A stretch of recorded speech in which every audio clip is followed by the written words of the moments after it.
हमारे पूज्य गुरुदेव श्री पहाड़ी बाबा महाराज कहा करते थे, बच्चा भिखारी का हाथ ऐसा और साधु का हाथ ऐसा।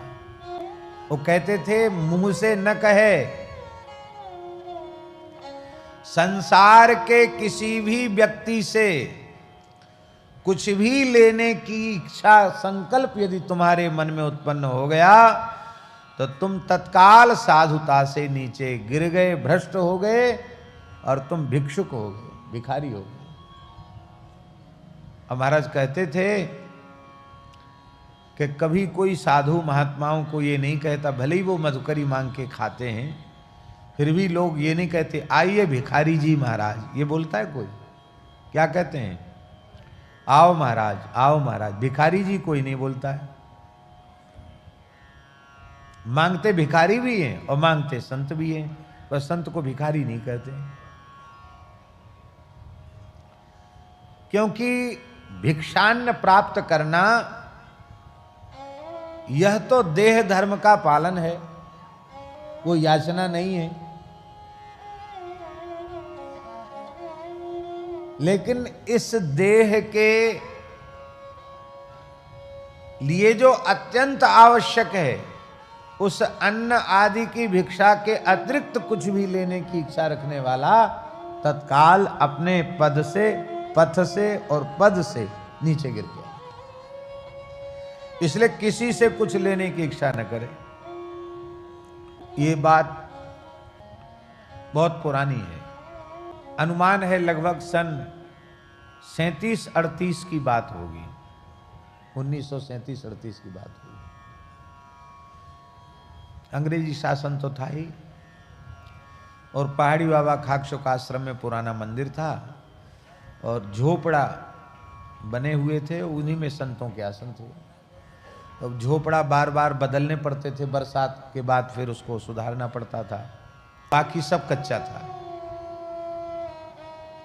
तो कुछ भगत लोग आते थे ग्वालियर के और बार बार कहते बाबा कछु सेवा बताओ। तो महाराज जी के मन में आया कि चलें, भक्त को कहें कि तुम बार बार सेवा के लिए कहते हो तो हमारे स्थान में टीन सेट डलवा दें, तो संतों को सुविधा हो जाएगी। तो सवेरे ठाकुर जी की सेवा करके चले,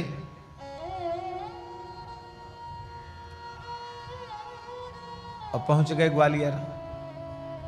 ट्रेनें भी कम चलती थी और लकड़ी झोंकने वाली ट्रेन चलती थी उस समय। लकड़ी झोंक, जिस व्यक्ति के यहाँ पहुंचे कुछ लेने की इच्छा से, वो वैश्य थे, अपनी गद्दी पर बैठे थे।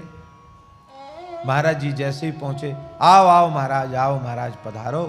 तुरंत उन्होंने अपनी गद्दी पे, सेठ जी ने कंबल बिछा दिया, विराजो महाराज, कुछ सेवा बताइए। तो हमारा मन है टीन सेट यदि डल जाए जहाँ झोपड़ा है तो बार बार परेशानी नहीं होगी संतों को। तो इतना सुनते ही वो जो महानुभाव थे उन्होंने महाराज जी की तरफ तो पीठ कर लिया, और वो और व्यवहार की बातों में व्यस्त हो गए। चाहे ग्राहकों से या अपने मुनीम वगैरह से चर्चा करने लगे, महाराज जी को उत्तर नहीं दिया, उधर पीठ कर लिया। और महाराज जी तो बहुत स्वाभिमानी भी बहुत थे, वो तो नरसिंह भगवान थे। हम तो उनको नरसिंह भगवान के रूप में ही अनुभव करते थे। वो कहाँ इतनी देर बैठने वाले और सहन करने वाले। जैसे ही भगत ने पीठ दिखाई, सोई महाराज जी उठे, 5-7 मिनट में ही वहां से उठ गए। थोड़ी देर तो प्रतीक्षा किया कि शायद जरूरी बात हो, लेकिन देखा इसने बिल्कुल उपेक्षा कर दी। तो महाराज वहां से उठे और पैदल चल करके रेलवे स्टेशन पहुंचे। फिर रेल में जो भी रेल तैयार थी बैठ करके फिर मथुरा आए, मथुरा से पैदल चल के वृंदावन आए। तो सवेरे केवल बाबा ठाकुर जी का चरणामृत लेके गए थे, कुछ खाया पिया नहीं था। और रात्रि को लौट के आए तो 12 बज गए। मथुरा से पैदल चल के आए वृंदावन, तो रात्रि को 12 बजे स्थान में पहुंचे। बीच में कहीं जल भी नहीं पिया था उन्होंने। और आप विचार कर सकते हैं, महीना भी जेठ का था, तो ज्येष्ठ मास में कितनी गर्मी होती है। महाराज ने दिन भर पानी नहीं पिया और वहां लौट के आए वहां से, तो खूब तालू चिपक रहा था प्यास के मारे। तो कुआं से बाल्टी खींच, अभी भी कुआं है वहां खाक चौक में, कुआं से पानी खींच करके महाराज जी ने खूब स्नान किया पहले तो, अब फिर जल पिया और वहीं हाथ में जल लेकर संकल्प किया, हे रघुनाथ जी, आपके नाम से लंगोटी लगाई साधु बने और अपना व्रत भंग करके हम केवल टीन सेट डलवाने के लिए हम गए। अब हम ये प्रतिज्ञा करते हैं आपके चरणों में कि जीवन की अंतिम श्वास तक कभी किसी संसार के मनुष्य से क्या चले, किसी से भी कुछ भी लेने की इच्छा नहीं करेंगे। मांगने की बात तो बहुत, इच्छा ही नहीं करेंगे, संकल्प का ही त्याग करते हैं। हम साधु क्या टीन सेट डलवाने के लिए बने थे कि मकान बनाने के लिए बने थे साधु?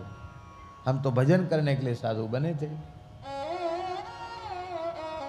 तो टीन सेट डले चाहे न डले, अरे पुरखा झोपड़ा में बीत गया जब जीवन, हमारा भी झोपड़ी में बीत जाएगा। टीन सेट की क्या जरूरत अपने को, न डले और याचना नहीं करनी। सो कहते जैसे ये संकल्प किया तो बड़ी शांति आ गई और जल पी के फिर विश्राम में चले गए। भैया जी तीसरे दिन उसके परिवार के वे ही महानुभाव जिन्होंने पीठ दिखा दी थी, वे ही महानुभाव आकर साष्टांग पड़ गए, जोर जोर से रोने लगे। तो महाराज जी ने कहा, कहो क्या हो गया? अरे बोले महाराज पता नहीं आप क्या करे आए हैं, हमारे घर में सब मरणासन्न पड़े, लगता है कि अब कोई बचेगा ही नहीं हमारे परिवार में, सब बस चक्कर आता और गिर जाते हैं, बेहोश पड़े हैं, पता नहीं क्या हो गया। तो महाराज जी हंसने लगे। महाराज जी बोले, अरे राम राम, बड़े दुख की बात है भैया, तुम हमारे ऊपर शंका कर रहे हो, भगत जी तुम हमारे ऊपर शंका कर रहे हो कि हमने कुछ कर दिया। तो हमने कभी आज तक किसी भी प्राणी के अनिष्ट का चिंतन अपने मन से नहीं किया, और हम न कोई जादू टोना वाले हैं और ना हम तंत्र मंत्र वाले हैं, हम तो सीधे साधे राम राम करते हैं। तो अब राम जी की लीला राम जी जाने। हाँ ये बात जरूर है, इतनी बात जरूर है कि हम गए थे बड़ी आशा से और हमारी आशा पूरी भई नहीं, तो हमें बड़ी पीड़ा तो भई, दुख तो हमको हुआ, और यहाँ लौट के हमने पानी पिया, और लेकिन अब हम बड़े सुखी हैं। क्यों? हमने निश्चय कर लिया कि हमें कुछ करना ही नहीं, भजन छोड़ के दूसरा काम नहीं करना, अब किसी से कुछ मांगना नहीं है, इच्छा भी नहीं करनी है। बोला महाराज वो बहुत बड़ा अपराध हो गया महाराज हमसे, क्या करें, हमारी बुद्धि मारी गई, आप कृपा करो, हमें 2 हाथ जगह बताओ। हम कुछ टीन सेट में तो फिर गल जाएगा, पक्का बना देंगे, 2 हाथ जगह बता दो। महाराज जी बोले कि जो बनवाना है जिनको उनके पास चले जाओ, हमारे पास कोई जगह वगैरह नहीं है, हमारे जैसे वैसे ही ठीक है।